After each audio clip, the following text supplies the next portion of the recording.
Welcome. Thank you so much for taking time out of your day to spend some time with us learning about how to supercharge engagement using marketing and content strategies. Just to say, we're live. Hannah and I are here, and we really welcome the opportunity to answer your questions. So you'll see that there is a Ask the Speaker box where you can write your questions, and we'll be able to answer them throughout the presentation. And then we'll make sure at the end we have a whole section dedicated to answering your questions. So please don't be shy, pop your questions in there, and we're going to keep the session really active and engaging. So perhaps let's start with a quick hello. I'm Sarah Mian. I'm head of learning content at the Access Group. I head up the content team here, and we create the learning media across all of our platforms: Access LMS Evo, Access Bookboon, and App Integro. Let me hand over to Hannah to introduce herself. Hello, everybody. It's so lovely to be here today. I'm Hannah Clark. I am the Marketing Director and a Marketing for Learning Strategist at MAAS Marketing. And MAAS Marketing are still, I believe, the only agency in the world absolutely dedicated to you wonderful people in L&D.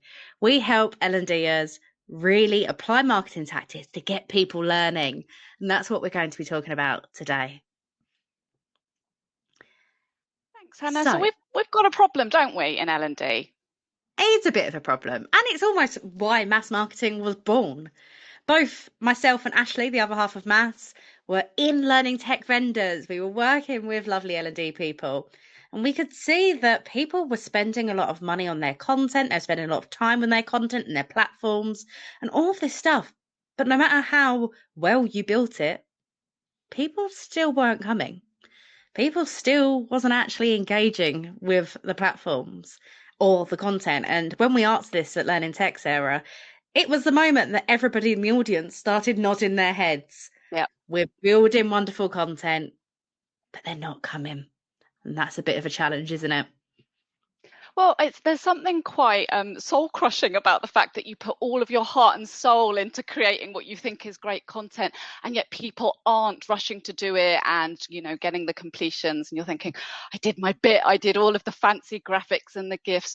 So I think it might be interesting to ask our audience actually, what the biggest barrier is. Why are people not learning? So let's launch a poll just to see perhaps what I imagine a lot of you are chasing completions, and it'd be really interesting to know what you think is the reason why people aren't learning. So you should see a poll come up, and there are some options there. So if you could just click on an option, and then let's see what people are saying.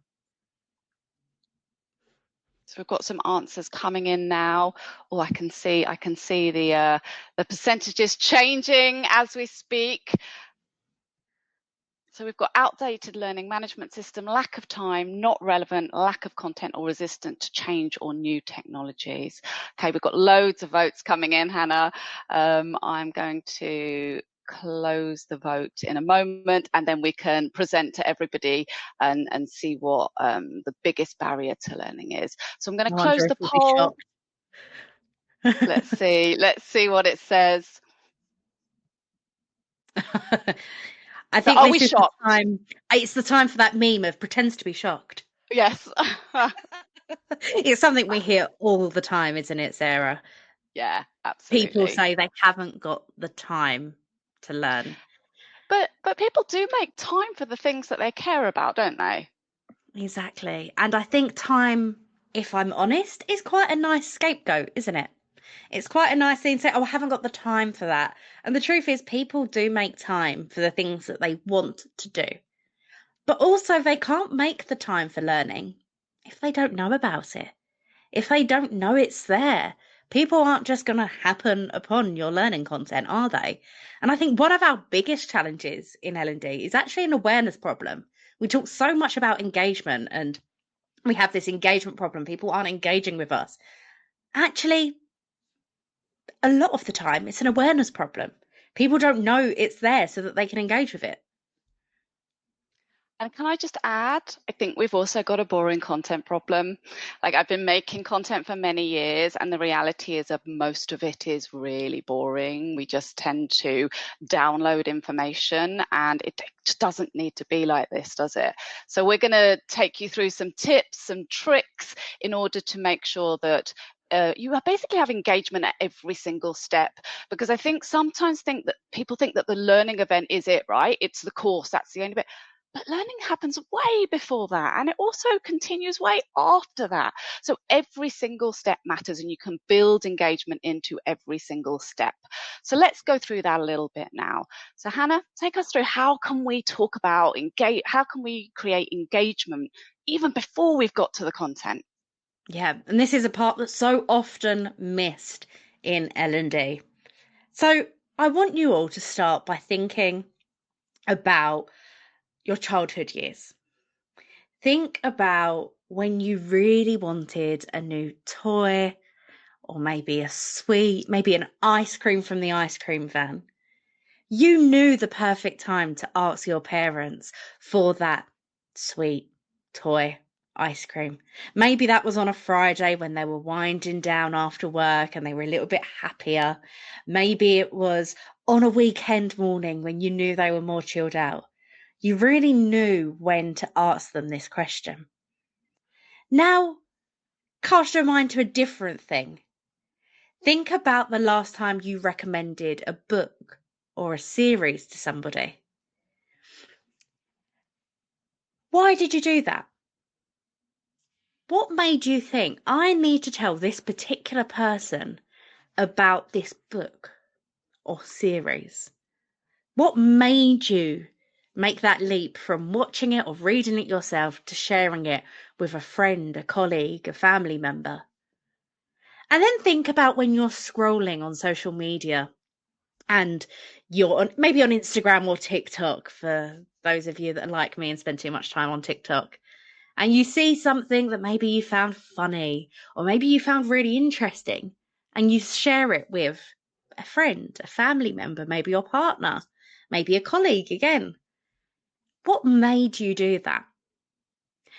All three of these, that asking for the ice cream from your parents, recommending a book or a series to somebody, sharing something with somebody online, it all works because we know the person so deeply. You can influence them. You can persuade them. You know what gets them going, what they care about. You know how to twist their arm because you know them so deeply. But when it comes to sharing learning content, recommending learning content, we just demand, don't we? 9 times out of 10, we're sending emails that say, hey, there's a new program in the LMS, go take it. Or, hey, this is a leadership program, you're a manager, you've got to do it. We don't think about understanding our audience and what makes them want to get involved. And unsurprisingly, it doesn't work. To really be able to influence and engage our audiences, we have to know them. And I mean that beyond a job title, beyond just thinking, hey, they're an employee at the organisation. So I've got a quick poll for you all now. So let me launch the poll. I want to know if you are segmenting your audience at all as an L&D professional. Maybe you're segmenting by job title, maybe you've got personas, or maybe you're not bothering at all. So I'm seeing some of the votes coming in. Okay. I think I needed to have my pretends to be shocked gift with me today. Okay. It's quite a nice number coming through. Let me give you a couple more seconds. Get those last few votes in. Okay, I'm going to close the poll and let me present the results. 59% of you are saying that you segment based on job title. I'm really impressed with 24% saying you've got personas, and 18% are saying you're not segmenting at all. And if I'm honest, the 59% and the 18% are a little bit problematic. Because this is what happens if we segment just based on demographic data. Look at King Charles and Ozzy Osbourne. They're not similar at all, are they? They are not the same people. What King Charles would get out of bed for, what would make King Charles actually go and do some learning, would probably make Ozzy Osbourne roll over and go back to sleep, and vice versa. But they have the exact same demographic information. They're both male, born in 1948, based in the UK, been married twice, live in a castle, they're both rich and famous. But they're very, very, very different human beings. And this is the trap we're falling into when we're segmenting based on job titles or not segmenting at all. We are sending messages to our audiences that don't resonate with them, that don't capture their attention, that doesn't make them want to go, oh, okay, I understand why this is important for me. I understand why I should be getting involved. We need to stop the scattergun approach to L&D communications. And that starts with a deep, deep understanding of who your audience are. You have to do the research. And whenever I talk to people about research, they want all of the details. How many people should I talk to? And all of this kind of stuff. And it really does depend on your organization. I'm happy to have that chat with you one-on-one. If you connect with me on LinkedIn, I can help you come up with those answers. But you have to do the research. You can't build personas or any of your learning content or any of your marketing for learning based on assumptions. But when you are doing this research, you want to be focusing on uncovering goals, motivations, pain points, things that matter to the audience. You don't want to ask them, well, how often do you log into the learning platform? The learning platform tells you that. The learning platform tells you the last time they learned something new if you've got a purely digital solution. You want to know what's bothering them at work, what's making their life difficult. Why do they get out of bed in the morning? It's often said that I don't think many of us would be in our roles if we won the lottery. So what does make them come to work if it's not the money? What makes them come along and say, yeah, I want to be doing this job? But in both your research and your persona development, it has to be a real representation of your target audience, not based on job roles, not based on locations. It needs to be a really clear picture of what is going on in your organization. And that does mean, if anyone's wondering, I don't know, I can't see the questions at the moment. People normally ask this at this point. You don't need to create personas for every program you are launching. Your personas are fixed. They are global because we're not doing it based on job title. We're not doing it based on the program they're attending. We are really thinking about who they are as an individual and how to market to them.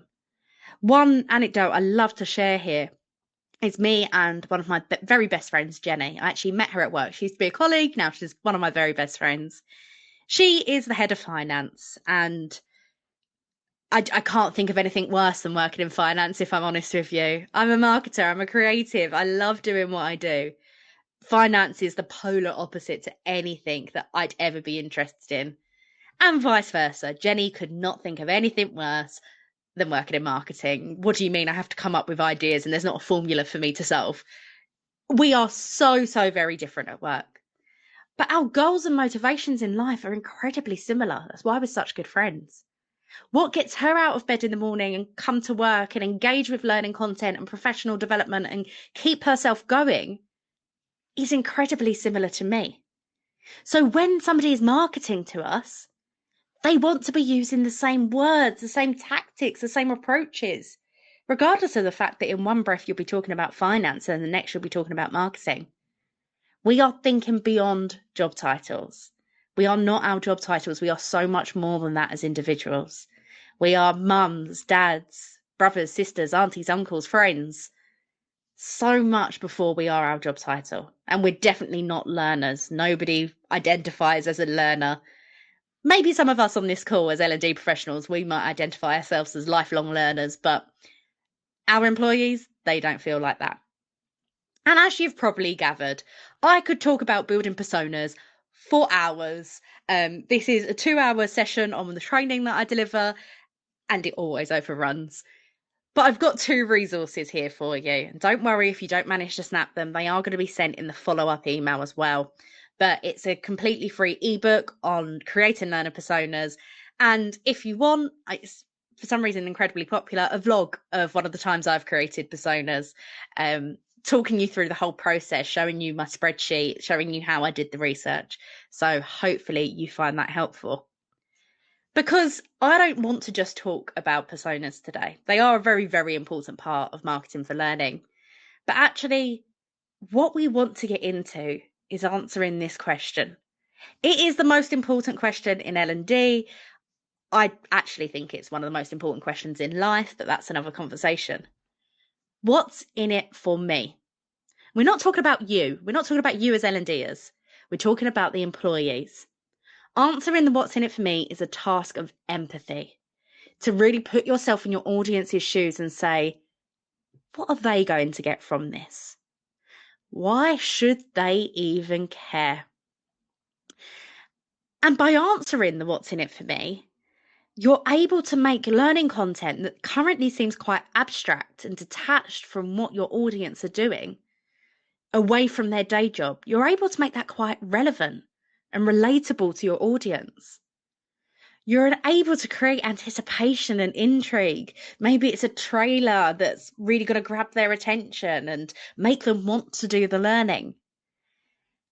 But what we have to do when answering the what's in it for me is consider the stage of journey that your audience are in. And we shouldn't just jump to action. And this is one of the biggest pitfalls I see in learning communications. We jump straight to action. Take this now. The what's in it for me for most of our learning content in the way that we currently present it is your boss will stop nagging you. And if we think that short term all the time, we are not going to be getting the learning impact that we want. So what is the learner's journey?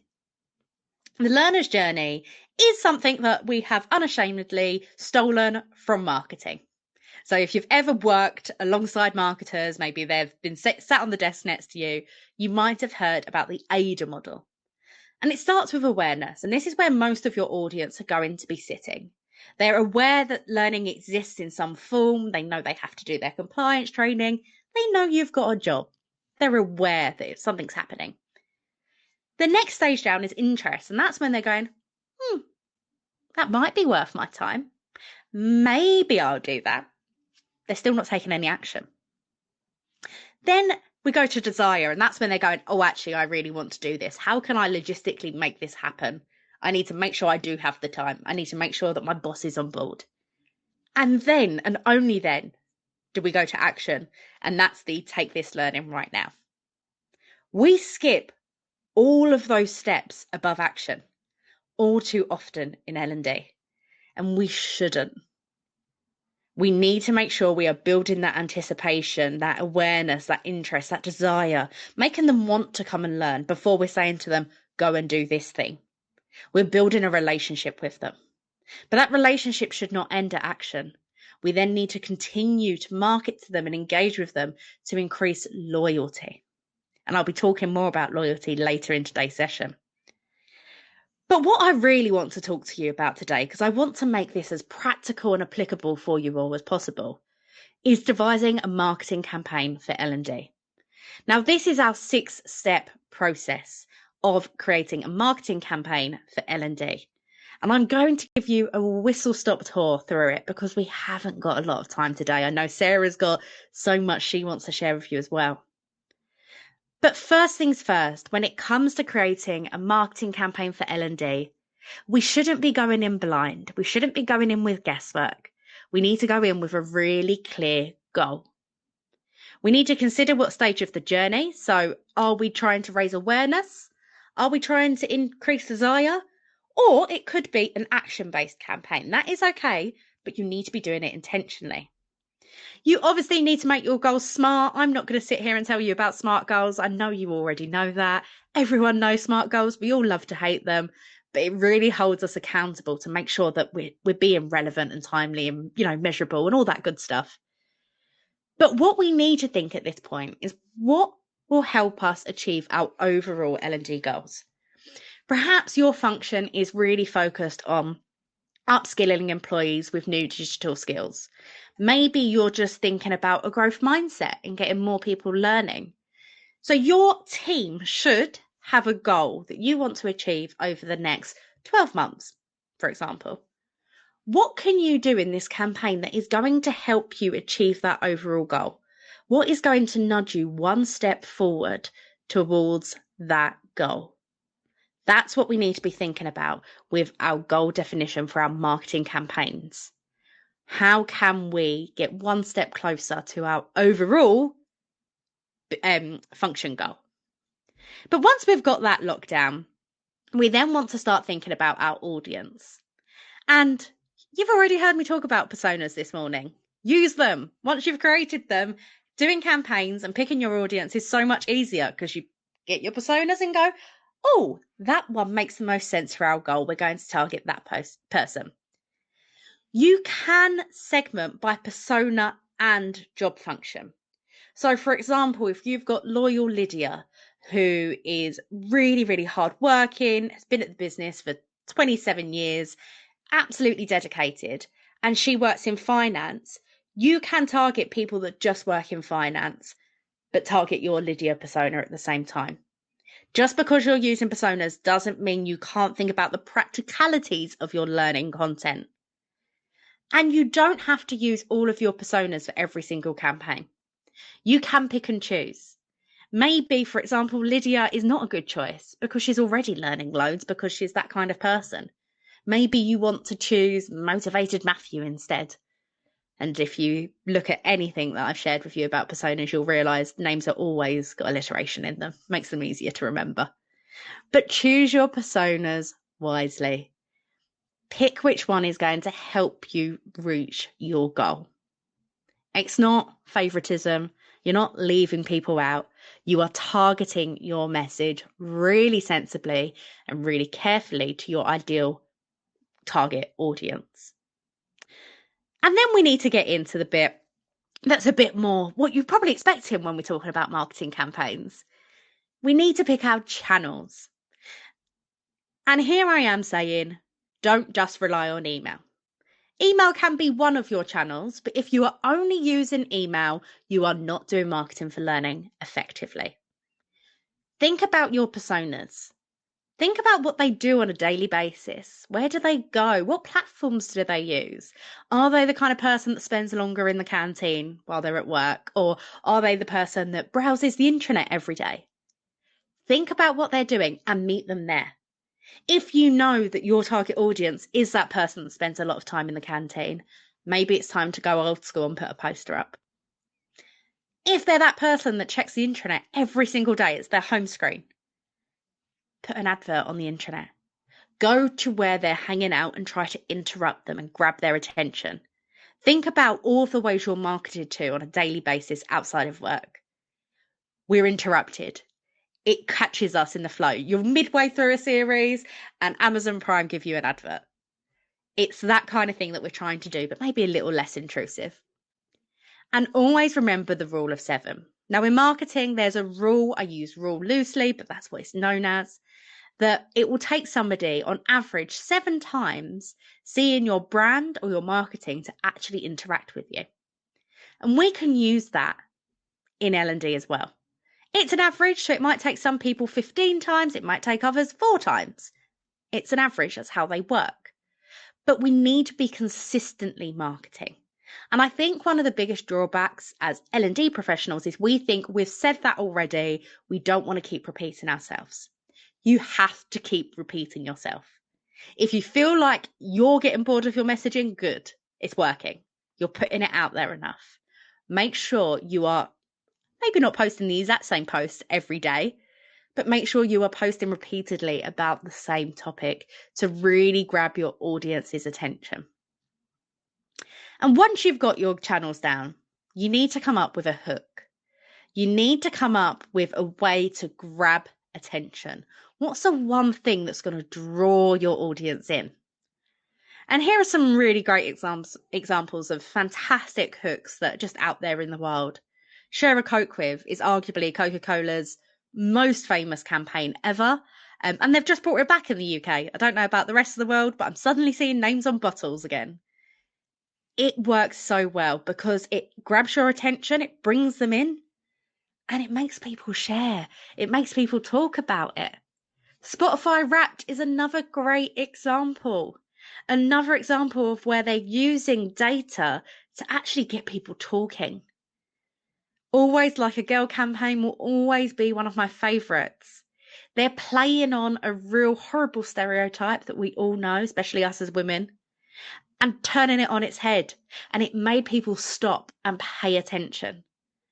And perhaps one of the most famous marketing campaigns of all time from De Beers about a diamond is a girl's best friend and how you can make your wages last, 3 months wages last forever. All about hooking people in. Maybe for you in L&D, it's a rhetorical question. Maybe it's a scare tactic. Don't be afraid of the negative emotions. Maybe it's something about ambition and drive. Whatever your goal is, start there and think about how you can best influence your persona and get them hooked into your campaign. And then you need to, do it. You need to actually run your campaign. It's great coming up with a fancy tagline, but if you only put it out once, it's not going to work. And this first bullet is the one that is probably one of the most controversial things I say, one of many, because L&D don't like it. If I say how long should a campaign last, people typically tell me, a couple of weeks. Nuh-uh. I've been doing this for 6 years now. The most effective internal campaigns for marketing for learning last between 3 months and 6 months. Ideally, I'd actually say they should last 12 months. But I understand we've all got a day job to do. If you're doing this on the side of your desk alongside all of your other L&D work, 6 months is your sweet spot. That gives you enough time to actually influence behaviour, actually create some kind of change in your organisation. You can't do that in one email. And also a few top tips. Plan and prepare as much as possible in advance. If you know you're going to need a poster in a month's time and you've got the capacity to do it today, make the poster.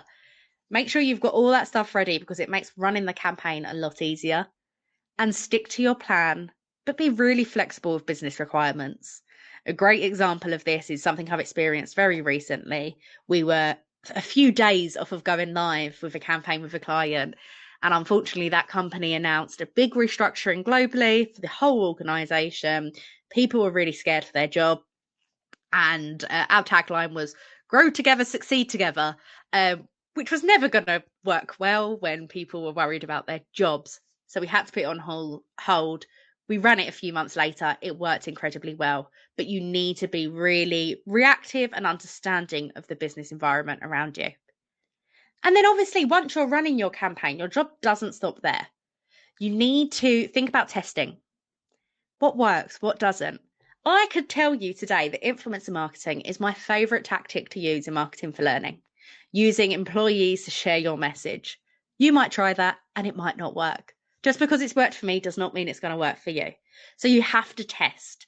Test the small details, your subject lines, the layouts of your emails, maybe the way you're talking to people, and overall concepts. Influencer marketing, posters, maybe a whole campaign idea. Maybe you've decided we need to do an event. Test that, see if it actually works. But don't wait until the end of your campaign to test.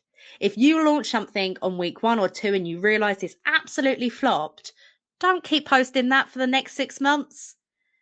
Pivot, adapt, change it. If you've got the data that's telling you that's not working, react to it. Don't just go, well, my plan says I need to do this for the next 6 months. So these are the 6 steps in creating a really, really effective marketing for learning campaign. And when you break it down like this, it might seem like a lot of work, but doing this work up front is what's going to get people actually to your learning. If you try to cut corners in this, you're going to fall back to there's a new course in the LMS, and that's not going to really create an impact for your organisation. That's what we're already doing, and we know it's not getting people learning. But that was a whistle-stop tour of marketing campaigns. So on the next slide, there we go. I've got a free guide about campaigns too. Again, if you don't get your phone out to scan this in time, don't worry, it'll be in the follow-up email. This guide has everything you need to be able to do this yourself. And genuinely, marketing campaigns are the best way to get people to your learning content. But that's not the end of the journey, is it, Sarah? Nope. You spend all of that time, and you can see, and there's so many brilliant resources there. So please do get those QR codes and go and download them, because they're so brilliant and they will really help you get people to your content, right? But then you do all that work, you get them to your content, and oops, I'm going backwards. And then they see this. And cue the eye roll, cue the yawning, and don't pretend that you haven't been there, and also just thought, oh no, here we go again. And you know what? It just doesn't have to be like that. So there's a really simple brain rule that I like to live by, which is that we don't pay attention to boring things. And that's really common sense, right? But actually there is just something about when we start to create content of any variety, where we suddenly move into download mode and we're just like spewing information at people, and it just will not work. You will literally be sending it into the ether. And so here at Access Learning, we like to live by these guiding principles. These are our content principles that we use. And I'm going to just go through some of these and show you some examples. And like I say, this can actually be used for any kind of content. And these are really good, sound, neuroscientifically backed principles. So let's start with the KISS principle, what I like to call the KISS principle, which stands for keep it short and simple. Less is always more. And I always say to people, don't Google that because it will say something else, but I really do mean keep it short and simple. And there's a reason behind this. If you think about if you're going through life, and actually we can get overwhelmed really quickly. There is so much information coming at us, and actually there's so many things vying for our time. And if we sort of go to old school learning science, the cognitive load theory just reminds us that we have a really limited working memory capacity. So what we're trying to do is we're trying to help our brains at all time put things into our long-term memory. And a really, really good way to do this is to keep things bite-sized. And if you've been in learning for a while, which I imagine you have, you will have heard bite-size, bite-size, bite-size. Everybody is bite-size. But actually, that doesn't necessarily mean that you're doing everything in little 1 minute, 2 minute chunks. What it means is that you're segmenting it. You're making sure that you're using lots of the signaling principles, and you are making sure that you're putting everything into little bite-sized, easy to digest morsels. And that's what's going to help you move it into long-term memory, which is basically how we're going to remember things. So I've got a poll. Let's get my poll back out now. And this one is a little bit about what content do you find it the hardest to make engaging? So I've got some options here. These happen to align to some of the catalogs we create at Access Learning. But what content do you find it hardest to make engaging? And here are just some options: health and well-being, compliance, health and safety, personal development, or workplace skills is another way to put personal development. So in your experience as learning professionals, as HR professionals, which is the one that you find it hardest to get people engaged into? And so I can see that things are moving super quickly here. And again, I don't think there's any surprises with what we're going to find here. So the votes are coming in thick and fast. I'm going to close the poll now. And then I'm going to share the results, and let's see if you guessed what was going to come out. So head and shoulders above all of the rest, it's compliance. Surprise, surprise. And lowest is health and well-being, and that absolutely aligns with what my customers tell me. Compliance seems like the absolute hardest one to get people engaged in. And the reason is basically we do not have an intrinsic motivator that makes us want to do compliance. And Hannah talked about motivation and the importance of intrinsic motivation, and we do not have that when it comes to compliance. And so what we can do is we can actually tell stories. And for me, learning, it's like storytelling is foundational to powerful learning, because people learn from people, and the neuroscience backs us up on this, all the child development theory backs us up on this. And so I'm going to give you an example of how we are using storytelling in our compliance content here at Access Learning. This is a little clip from our Modern Slavery title.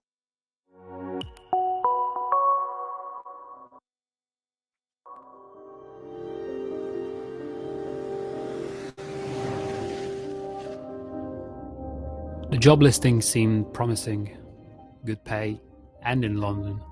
Everything would be arranged. That's what they said, at least. And it was only for the winter.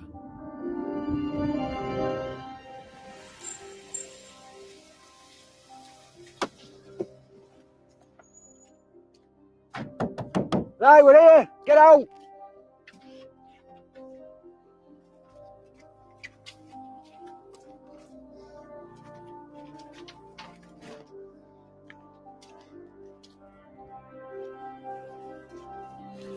But it wasn't quite what I imagined.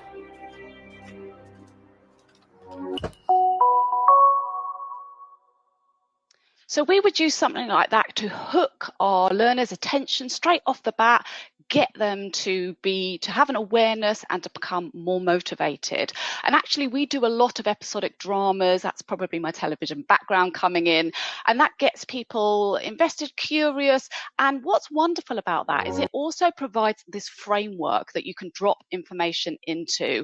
And Stella Collins is a really great author on this, so I definitely recommend reading her book about this. Also, if you don't feel it, you don't see it. So we're always trying to evoke emotions. We're trying to make you feel something, because it's about creating that affective context, which is the term that Nick Shackleton-Jones uses, to make people care.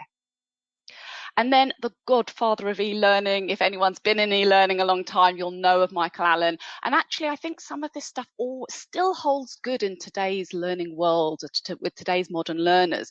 So we make it meaningful, we make it memorable, and we make it motivational. So if we tell them, don't tell when you can show, and don't show when you can involve. And actually he talks specifically about using scenarios, using real context, making it real for people, because that is what is going to compel people to do something differently. So if you use that example, modern slavery can be something that feels a little bit distant from us, but actually you can see there it is happening right in front of us, and that is what's going to motivate us to be different, to change behavior.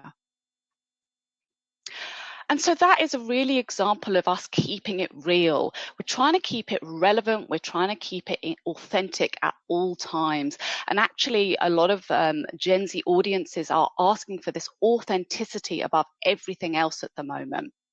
I'm going to show you another example. This is another way of how we're making it real for our learners. And this is our AML expert, Martin Allen, who is talking about who is a money launderer.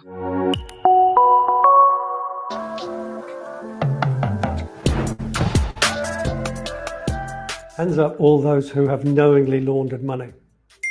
If you've ever had work done on a car, on a garden, painting, and you paid in cash because it's not going through the books. So there's no VAT, there's no PAYE, there's no national insurance.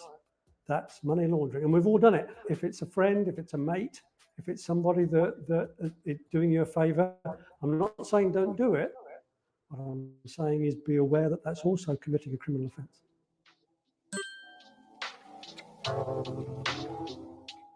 So there you go. We're all money launderers, and you can see there that actually this is different from our scenario. This is different from our drama recon. This is about having an expert offering their deep knowledge and experience, and actually we use a lot of subject matter experts, SMEs, in the content that we create. And we do that because actually you can't be the expert on everything, right? So you're bringing this deep experience from the, actually from the industry. And this is the kind of deep expertise, the credibility that perhaps you can't get from AI, as an example. And there's also a real influencer effect that goes on. So you're more likely to try something if someone you respect tells you to. The other thing we're doing here is we are really hooking into someone's passion. And I don't know if you've ever talked to someone who's passionate about something, but it makes you passionate about it. And this is a really great hook for your learners. So again, thinking about hooks, use the passion from your SMEs as a hook. And you can also generate the anticipation, the awareness that Hannah was talking about by using your SME. So this is an example of Bob and Henry talking about sustainability and our ESG content. We've been filming some ESG content today, but why is it so important? We're in the middle of a climate crisis. It's important that we do the right thing for everyone around us, but it's also important for your business because there are so many things that are changing. Your business faces loads of risks. And often as an employee in a business, you're thinking, what can I do about this? So this is really empowering people within the business to say, this is what I need to do, and understanding what actions they can take to actually make a real difference. That's why we've created a 3-course structure. So our first course is an introduction to sustainability for everyone. The second is for managers and people who will work more closely on how to actually get this stuff done within the business. And then the third is for senior leaders, because without senior leadership, you don't have that strategic direction and that authority from the top to take meaningful action that will change your business. This training will give you the language and the tools to talk about sustainability so that it just embeds within your culture. This is a really well thought through course that covers the whole broad spectrum of sustainability and how it benefits your business. So a bit of a top tip I have for you is if you're ever working with experts, and actually you should really always be working with experts to bring that credibility, get them to film a little what's in it for me and then use that as part of your learning campaign. Get them to share their passion, and that is really going to get your learners excited about the learning that they're about to undertake. And you can see that that's kind of quite a modern podcast style setup and a really conversational style. And again, the learning science backs us up on this. So people tend to learn more deeply when they are in a conversation or when you present information in a conversational style. So conversations are really important to help the learning stick.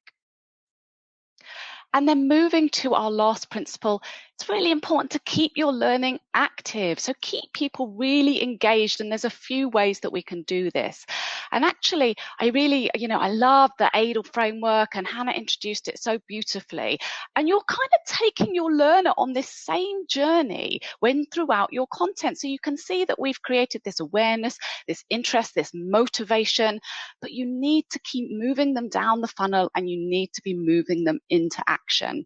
And just to shout out that I absolutely am jealous of the lovely MAAS Marketing cool branding. So I have created Alfie the apple to go with it.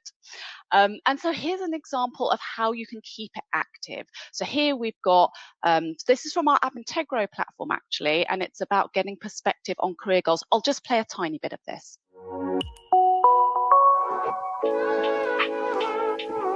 Thank you so much for joining us, Jazz. It's my pleasure. How do people gain perspective on their career goals when they're not sure what their goal actually is? Well, you said perspective, so I'm going to say visualize. Visualize what success looks like for you. What lights you up, what motivates you, and possible routes to get there. To help.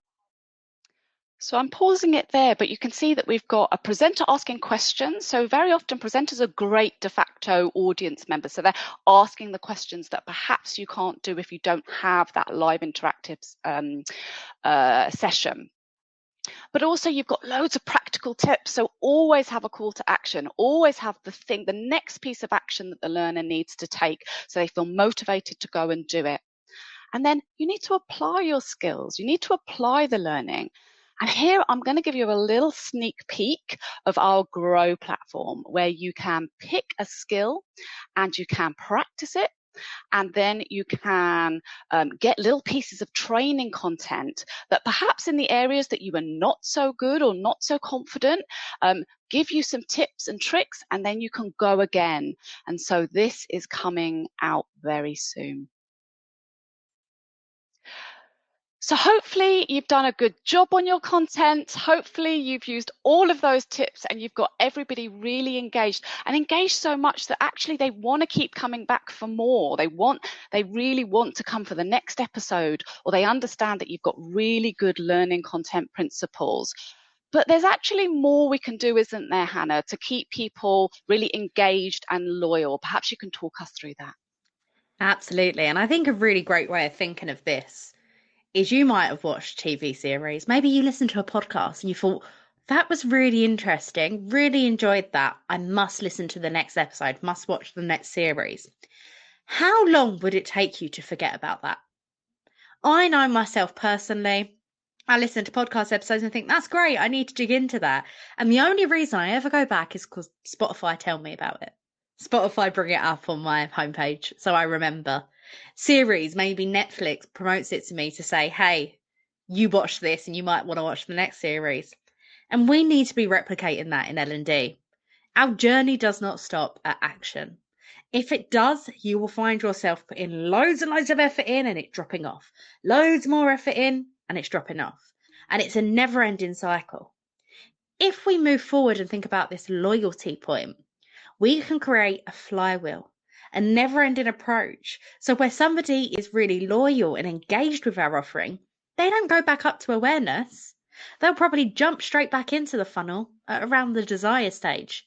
And it's a lot easier to get them to come back time and time again. But it's also a really, really good place to start using influencer marketing. Now, these are free snapshots. I'm not sure if Karina signed up. I'm really sorry if you can see your own face on this screen right now if you are on the call. But these are 3 screenshots from 3 influencer videos that have been created for the training program we run here at MAAS. These videos worked exponentially better than any marketing we do. Not because we're bad at marketing. We're not. We're a marketing agency. But because people believe people more than they'll believe a brand. Sarah said it as well as one of the brain principles. It's true. We believe our friends, our colleagues, another human being more than we'd believe a brand. And in L&D, you're the brand. If you're sending out a message saying, hey, this program, it's really going to help you. It's going to help you get a promotion. It's going to be great. Your audience will be thinking, of course you think that, you created it. Of course you think it's great. You've got a vested interest. And what we want to do, what we want to think about doing, is actually leveraging the people that are hugely happy after the program, which of course they would be if any of it looked like anything Sarah just showed, and getting them to really help us cement our message throughout the business. It is one of the most overlooked ways of really creating a loyal advocate base for our learning content. But having that loyal group of employees that really want to get involved with learning, that really believe in what we do, is one of the best ways to keep making an impact with L&D. And that's really what we're talking about, isn't it? We've spoken about marketing and getting people to the learning. We've spoken about actually ditching boring content once and for all. We've spoken about how we can get people to come back time and time again. But none of this matters unless we know we're making an impact. None of this matters unless we know it worked. So here are some things that I think everybody should be looking at throughout their marketing for learning, sure, but their learning journeys. Look at your marketing metrics. These are the things that are often called vanity metrics in L&D, but clicks and reactions, feedback, participation levels, sign-ups, that kind of thing. How are people reacting to the marketing you're putting out there? Are they ignoring it? Because that's probably not a good sign. Then you want to look at your learning metrics as well.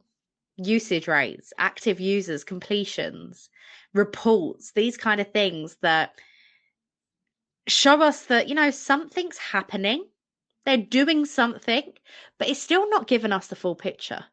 What we really need to focus on to confidently say our learning is working are these business metrics. We want to make sure that we are helping hit the business bottom line, that we are helping the business move forward.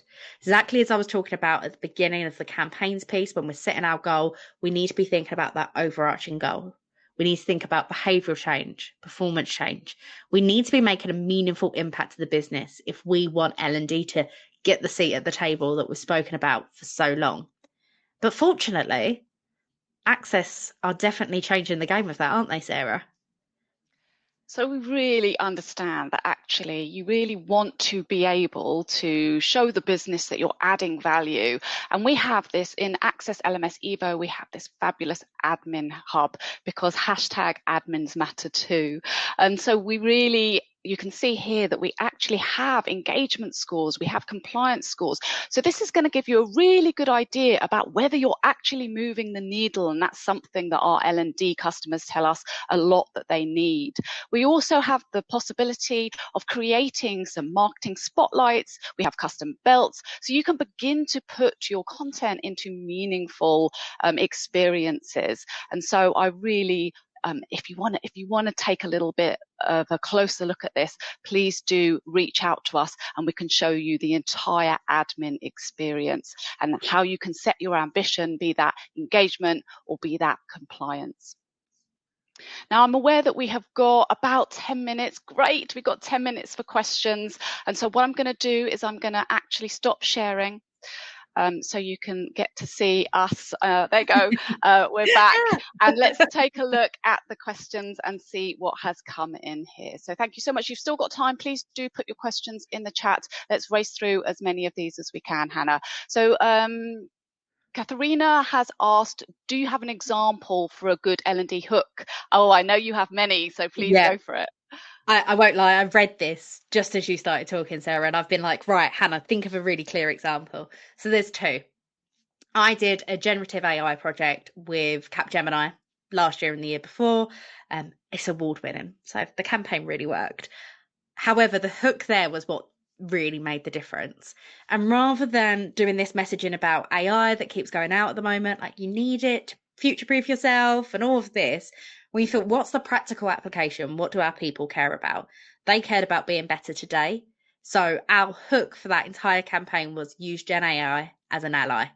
So we had the rhyming there, it stuck in people's minds, and it really cut through the noise. On the other hand, we then had another client that had a really, really effective campaign last year.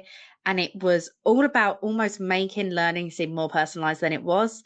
We came up with this quiz feature. So it was kind of like, do you remember those magazine style quizzes we had back in the day where you'd get mostly A's and it would mean this? We essentially replicated that, but it drove people to really specific learning that they felt was really personalized to them. So maybe your hook is a line, a tagline that's going to really grab attention and relate to what people care about. Maybe it's a really effective tactic like we use there with the marketing magazine style quizzes, but it's something to hook them in. So there's two examples that I've used in L&D. There are a lot more on our website. I'd be sat here all day if I spoke you through every campaign that I did, but they're the two that I think might give you all the most inspiration, I hope. Fantastic examples. Thank you, Hannah. Looking down the list, so James has said, change the wording away from compliance. Preach. I think this is such a good point. The minute you hear the word compliance, you just think it's like the demand avoidance kicks in and you're like, no, hell no. And it doesn't need like it. And I've been doing compliance for such a long time. And actually, I think the compliance side of it feels the most important, because let's say you get this wrong. The consequences are so high for getting it wrong. And I don't just mean the business consequences, I mean the human consequences. So, let's take health and safety in this example. If you don't get fire safety right, the human consequences are so big for that. And so something about compliance just immediately feels distant. What's your take on that, Hannah? I completely agree. I think the word compliance immediately just screams boring into mine and probably everybody else's heads. And actually, I have seen so much compliance training that's actually really fun and really makes it applicable to the day, like the day-to-day job, and you get why it matters. I think it's, let's move it away from the word compliance. But then I've also seen compliance training that is shocking and feeds into that narrative. So we have to take some responsibility as L&Ders. We can't just change the word and keep churning out boring content. It's so true, isn't it? We've got to hold our hands up and say the reason why it's got a bad press or a bad rep is like partly because we don't always make the best content. Okay, and I'd be really curious to know what other names we could give it, actually. So perhaps some of our audience members could put that in the Ask the Speaker, and we could at least have a little look at that. Let's move down. So are there any tricks for creating content around business critical areas that doesn't feel like a corporate lecture? So I'm really into this, keep it active, right? Like keep it interactive, keep it active. You can't always keep it interactive because you're not necessarily always in a live session or a synchronous session, but you can still keep it really active. So firstly, lean into your scenarios.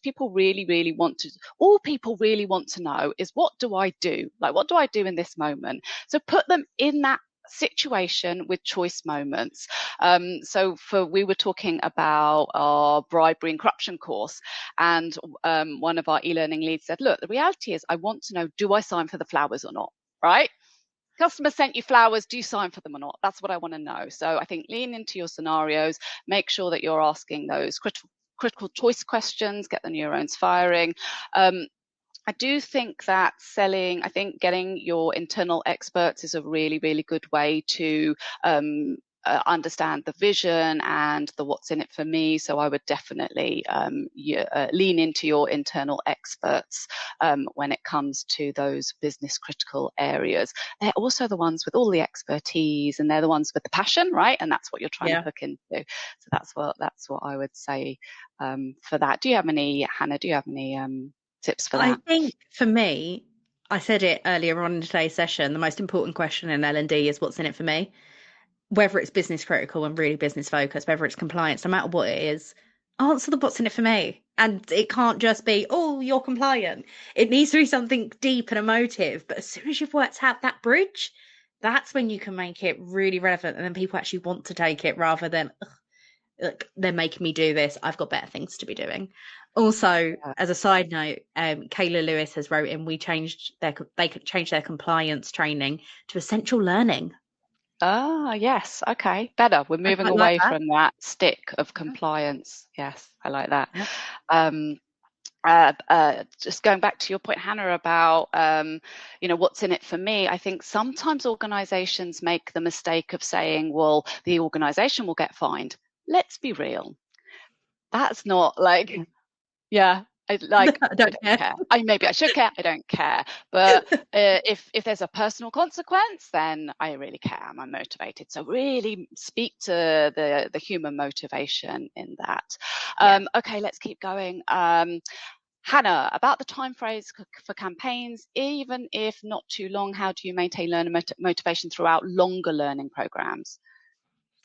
I think that comes back to these, and it's very much actually what you were talking about, Sarah. And I think this is why we connected so well when we first met, that a lot of what Sarah's been talking about in the learning design point of it actually is really applicable to the marketing and vice versa.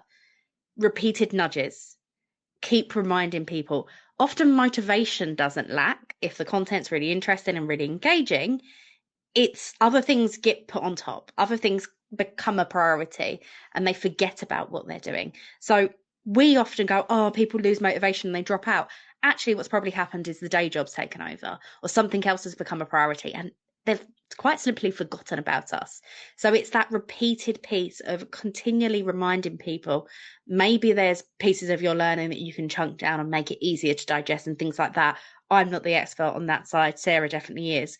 But if you're thinking about keeping motivation, I'd like you to prove to me that it's a motivation problem in the first place, because I think it's not usually a motivation problem.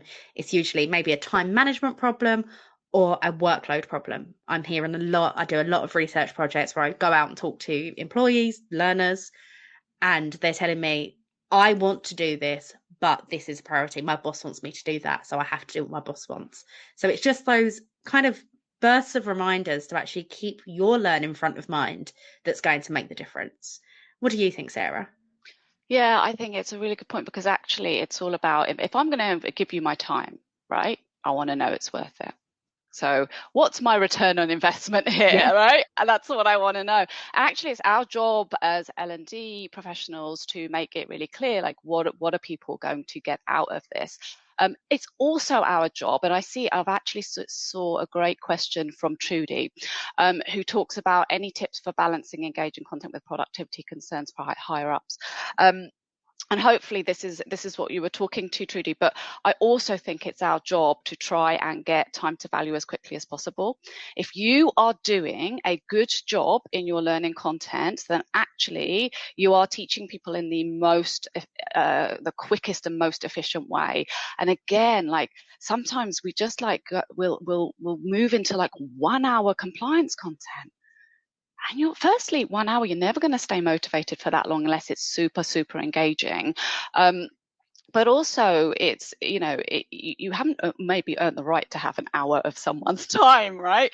So Absolutely. you have to actually, I think shorter is better. Okay, so if you can actually get what you need to get across in 5 minutes, then you are doing your job well. So I actually think that if you get your engaging content right, productivity will go up, because Yeah. you will have used less of people's time.